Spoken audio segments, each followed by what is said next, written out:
Alkisah pada suatu hari di masa pemerintahan Umar bin Khattab di kota Madinah, seorang anak muda sudah bangun pagi-pagi untuk melaksanakan sholat subuh berjamaah di Masjid Nabawi. Sang pemuda yang terkenal solih dan hatinya senantiasa terpaut dengan masjid.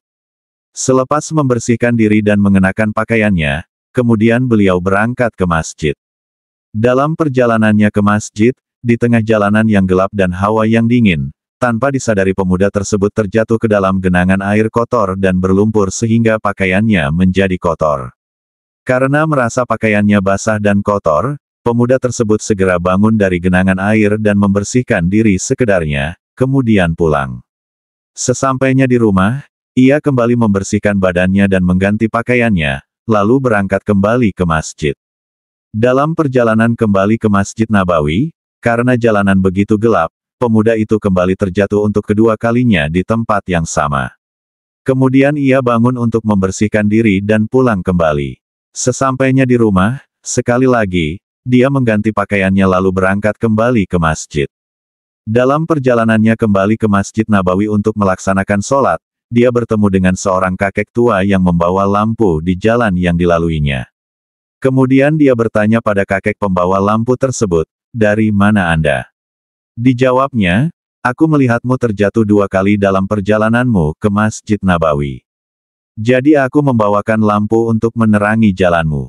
Pemuda itu mengucapkan terima kasih banyak pada kakek tua si pembawa lampu, lalu keduanya berjalan bersama ke masjid. Setibanya di masjid, pemuda itu mengajak kakek tua pembawa lampu untuk sholat subuh berjamaah dengannya, tetapi si kakek pembawa lampu menolaknya. Pemuda soleh itu terus mengajaknya beberapa kali namun jawaban kakek pembawa lampu tersebut sama. Akhirnya pemuda soleh tersebut bertanya mengapa dia tidak mau sholat bersamanya. Kakek si pembawa lampu menjawab, "Aku adalah iblis." Pemuda tersebut terkejut mendengar jawabannya. Iblis lalu melanjutkannya bahwa, "Aku melihatmu berangkat ke Masjid Nabawi dan akulah yang membuatmu terjatuh." Lalu dia melanjutkan, "Ketika engkau pulang untuk membersihkan diri dan berangkat ke masjid, Allah Tuhan yang Maha Lembut dan Maha Pengasih memaafkan dan mengampuni semua dosa-dosamu. Lalu aku menjatuhkanmu sekali lagi, tapi engkau tidak tinggal di rumahmu, dan tetap berangkat kembali masjid. Karena itu, Tuhan penguasa alam semesta mengampuni semua dosa keluarga dan orang-orang yang tinggal di rumahmu.